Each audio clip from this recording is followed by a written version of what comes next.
Good morning all. நான் ஆக்சுவலாக இந்த வீடியோ அதுக்கப்புறம் இந்த ஸ்பீச் இதெல்லாம் வந்து 2023 எண்ட்லேயே வந்து டிசைட் பண்ணியிருந்தேன். கண்டிப்பாக 2025 வந்து இதெல்லாம் பண்ணணும் அப்படின்னு ரொம்ப இதுவாக இருந்தேன். ஸோ நான் வந்து ஃபஸ்ட்டு ஸ்பிக்ஸ்கரில் படித்தேன். அதுக்கப்புறம் நேஷ்னல் இன்ஜினியரிங் காலேஜில் இன்ஜினியரிங் முடித்தேன். இன்ஜினியரிங் முடித்ததுக்கப்புறமா எனக்கு பிளேஸ்மெண்ட் கிடச்சிது. பிளேஸ்மெண்ட்டில் இன்டர்ன் பண்ணிகிட்டு இருக்கும்போது எனக்கு அதில் ஒரு என்னோட ஃப்யூச்சர் அதில் பார்க்க முடியல. ஸோ நான் அதை டிஸ்கண்டினியூ பண்ணிவிட்டு நான் அதுக்கப்புறமா இங்கே வந்து ஜாயின் பண்ணேன். இங்கே ஜாயின் பண்ணுறது வந்து ஸ்கூல் படிக்க போதுலேருந்தே எல்லாருமே சொல்லுவாங்க, தூத்துக்குடியில் இருக்க கண்டிப்பாக சுரேஷ் அகாடமியில் ஜாயின் பண்ணு, கண்டிப்பாக கிடைக்கும் அப்படின்ற மாதிரி சொன்னாங்க. ஆனால் அதே பர்சன்ஸ் தான் வந்து இன்ஜினியரிங் முடித்து நான் இன்டர்ன் விட்டுட்டு வந்தப்போ ஜாபை டிக்ளைன் பண்ணிவிட்டு அடுத்த ஜாபுக்கு ட்ரை பண்ணுறீங்க, என்ன நம்பிக்கையில் பண்ணுறீங்க, ஒரு வேளை கிடைக்கலன்னா என்ன பண்ணுவேன், அந்த மாதிரிலாம் டிமோட்டிவேட் பண்ணவங்க நிறைய பேர் இருக்காங்க. நான் 2023 RRB கிளாஸில் ஜாயின் பண்ணேன். பட் அப்போ எனக்கு இன்டர்னும் அதுவும் இருந்ததுனால மேனேஜ் பண்ண முடியல. பட் IBPS நான் நல்லா பண்ண ஆரம்பித்தேன். அதுக்கப்புறம் SBI கிளர்க் நான் அப்போ தான் ஃபஸ்ட் டைம் ப்ரிலிம்ஸ் கிளியர் பண்ணேன். எனக்கு அது இன்னும் கொஞ்சம் நல்லாவே ஒரு மோட்டிவேஷன் ஆச்சு. நம்ம இவ்வளோண்டு ஒரு ஷார்ட் டைமில் நம்ம இவ்வளோ கிளியர் பண்ணுறோன்னா கண்டிப்பாக மெயின்ஸ் கிளியர் பண்ணிடலாம் அப்படின்னு. ஆனால் அந்த நேரத்தில் எனக்கு மெயின்ஸில் கொஞ்சம் ஐடியா இல்லாதனால என்னால் கிளியர் பண்ண முடியல. பட் டீசன்ட் மார்க் எடுத்திருந்தேன். ஸோ ஓகே, ஒரு 20 மார்க் டிஃப்ரென்ஸ் கிட்டே இருந்துச்சு. 20 மார்க்ஸ் தான் நமக்கு டிஃப்ரென்ஸ் இதுலேயே வந்திருக்கு. ஒரு 1 வீக்கில் நம்ம இவ்வளோ பண்ணுறோன்னா நம்மளால் இன்னும் கொஞ்சம் எஃபர்ட் போட்டால் வரும்னு நான் அப்போவே முடிவு பண்ணேன். 2025 நம்ம இயராக இருக்கணும் அப்படின்னு. ஸோ அதே மாதிரி தான் பண்ணேன். அதுக்கப்புறமா எழுதின எல்லா எக்ஸாம்ஸ்லையுமே வந்து ப்ரிலிம்ஸ் கிளியர் ஆச்சு, மெயின்ஸ் கிளியர் ஆச்சு.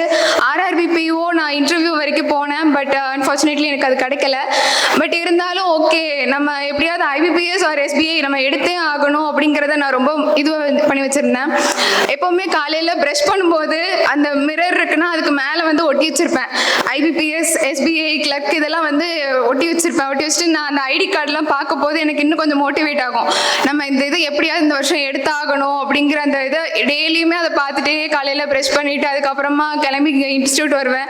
இன்ஸ்டியூட் வரப்போதுமே ஒரு நாளுமே நான் ரெக்ரெட் பண்ணதே கிடையாது. ஏன்னா ஒவ்வொரு கொஸ்டினுமே வந்து அவ்வளோ குவாலிட்டியாக இருக்கும். அந்த கொஸ்டினை நம்ம கம்ப்ளீட் பண்ணிட்டோம் அப்படின்னா ஸ்டாஃப் நடத்துறதுக்கு முன்னாடியே நம்ம பண்ணியிருக்கோம், நமக்கு இது ஈஸியாக வருது, நம்ம இன்னும் கொஞ்சம் நல்லா எஃபோர்ட் போட்டு இன்னும் நல்லா பண்ணணும், எல்லா கொஸ்டினுமே அட்டன் பண்ணணும், அந்த மாதிரிலாம் ரொம்ப மோட்டிவேட்டடாக இருக்கும்.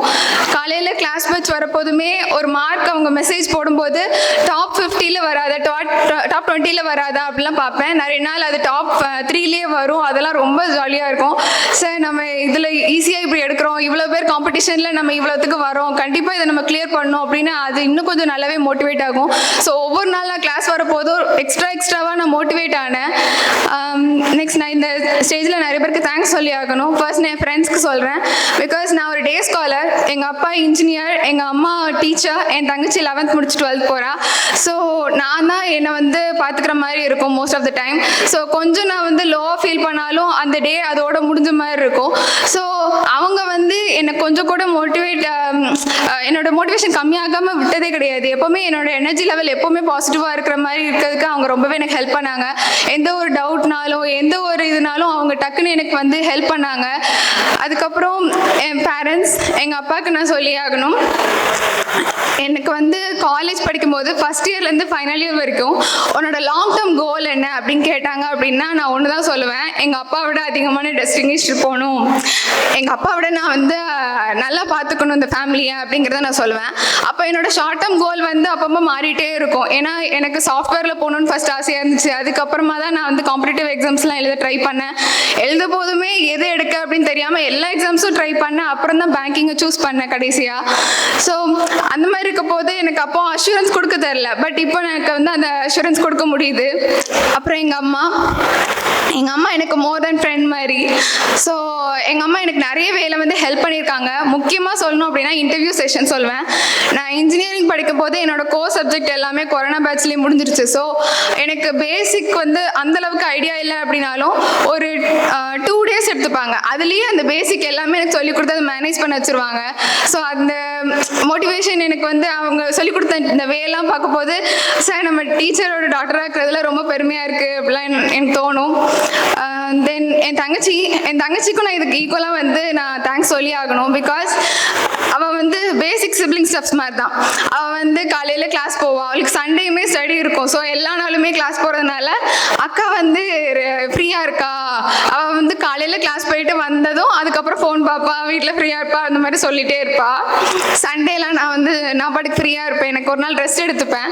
அவள் வந்து அப்போவும் ஸ்கூல் போகும்போது இவன் மட்டும் தூங்கிட்டே இருக்கா அப்படின்ற மாதிரி சொல்லிட்டே இருப்பா. ஸோ எனக்கு அந்த இதெல்லாம் வந்து இல்லை, நம்ம அப்படி பண்ணக்கூடாது, நம்ம ஷெட்யூலை நம்ம கரெக்டாக ஃபிக்ஸ்டாக இருக்கணும் அப்படின்ற மாதிரி எனக்கு அந்த மோட்டிவேஷன் வரும்.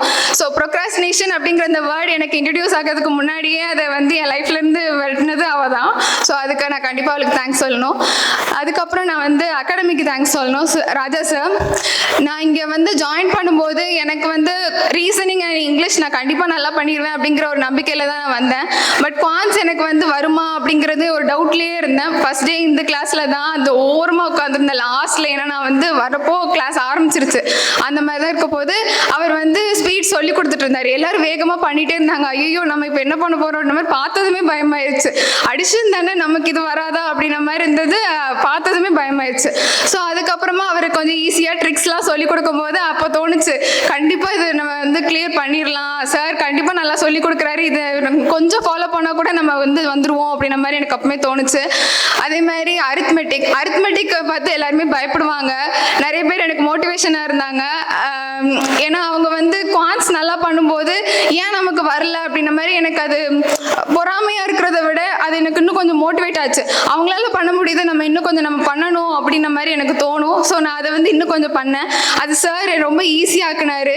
இவ்வளோதான் கொஞ்சம் ஸ்டெப்ஸில் சொல்லி கொடுக்கும்போது அந்த பேசிக்கை ஒவ்வொரு நாள் ஒவ்வொன்று படிக்கும்போது அடுத்தடுத்த லெவலுக்கு அப்டேட் ஆன மாதிரி தான் இருந்துச்சு. ஸோ அதுக்கெலாம் நான் ரொம்ப தேங்க்ஸ் சொல்லணும் சார்.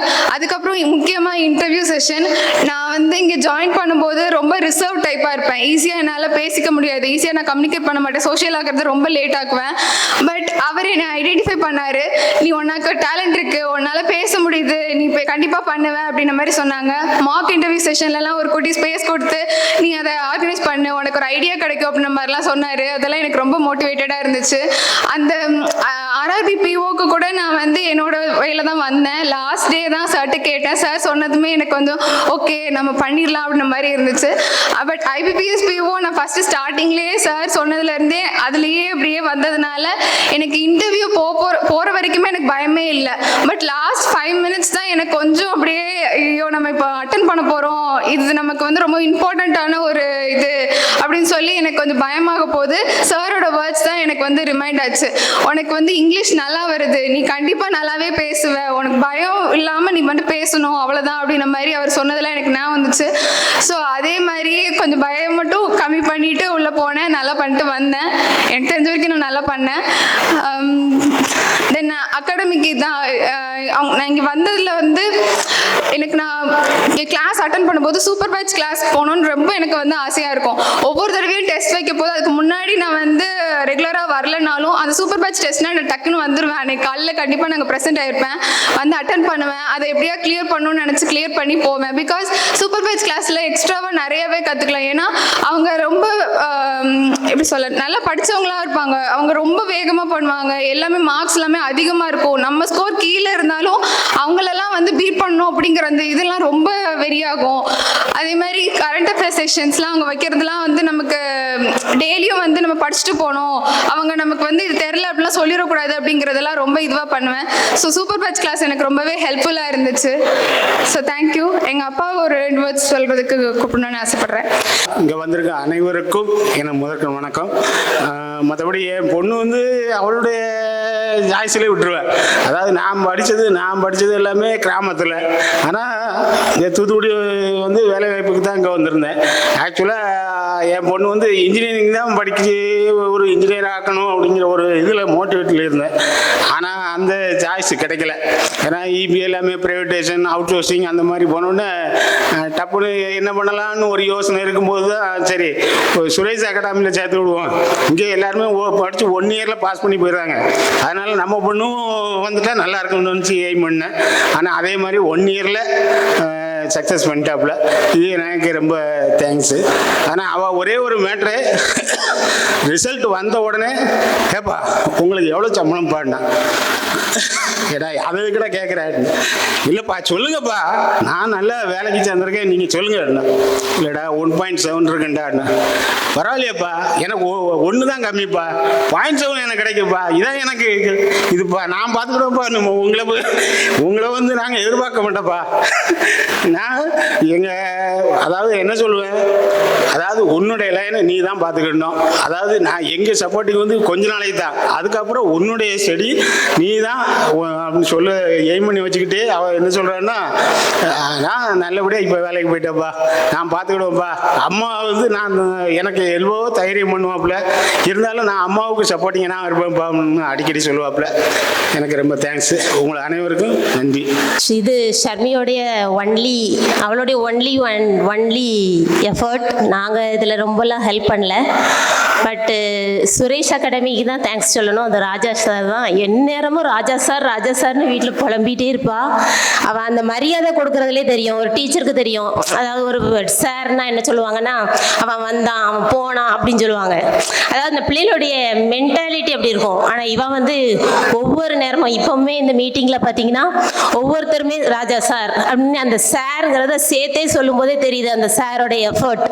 அவங்க எவ்வளோ போட்டிருக்காங்க, எவ்வளவு அந்த பிள்ளைங்களை மோட்டிவேட் பண்ணியிருக்காங்க, எவ்வளோ தூரம் அவங்க உள்ளே இறங்கியிருக்காங்கங்கிறது தெரியுது. ஸோ அதுக்கு நான் அந்த சாருக்கு தான் தேங்க்ஸ் சொல்லணும். இங்கே சேர்த்ததுனால தான் அவள் சீக்கிரமாக அச்சீவ் பண்ணியிருக்கா, வேறு ஒன்றுமே கிடையாது. நாங்கள் அந்த அளவுக்கு எங்கள் பேங்கிங் பற்றி தெரியாது.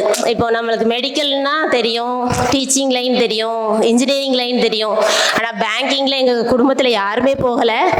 ஸோ இது ஃபுல் அண்ட் ஃபுல் இந்த சுரேஷ் அகாடமி எங்களுக்கு தந்தது தான். Thank you for the gift. உங்களுடைய சர்வீஸ் இன்னும் தொடரணும். எங்கள் ஸ்கூல்லையும் நிறைய பேர் கேட்குறாங்க, உங்கள் பொண்ணு அங்கே வின் பண்ணியிருக்காளா, அப்போ சுரேஷில் எப்படி போடுறாங்க, எப்படி கோச் பண்ணுறாங்க அப்படிலாம் கேட்கும்போது, ஆமாம் நல்லா பண்ணுறாங்க. இவா 6 மணிக்கு 5:30க்கு கிளம்பி வருவா, 6 மணிக்கு இங்கே ரீச் ஆவா, 10 மணிக்கெல்லாம் வீட்டுக்கு வந்துடுவா. ஆனால் அதுக்கப்புறமும் ஆன்லைன் கிளாஸ் போடுவா, ஆன்லைன் டெஸ்ட் போடுவா, அடுத்த நாள் மார்க் காட்டுவாங்க அப்படின்ட்டு அவளுக்கு ஒரு மோட்டிவேஷனாக இருக்கும். அதே ஒர்க்கில் தான் இருப்பாள், வேறு எந்த ஒர்க்குக்கும் ஷிஃப்ட் ஆகவே மாட்டாள். ஃபுல் அண்ட் ஃபுல் அந்த இதுக்காகவே உழைச்சிருக்கா. ஸோ இட் இஸ் அவளுடைய எஃபர்ட் அண்ட் சுரேஷ் அகாடமியோட motivation. So thank you for all. Thank you. Suresh IAS academy, வெற்றியின் முகவரி.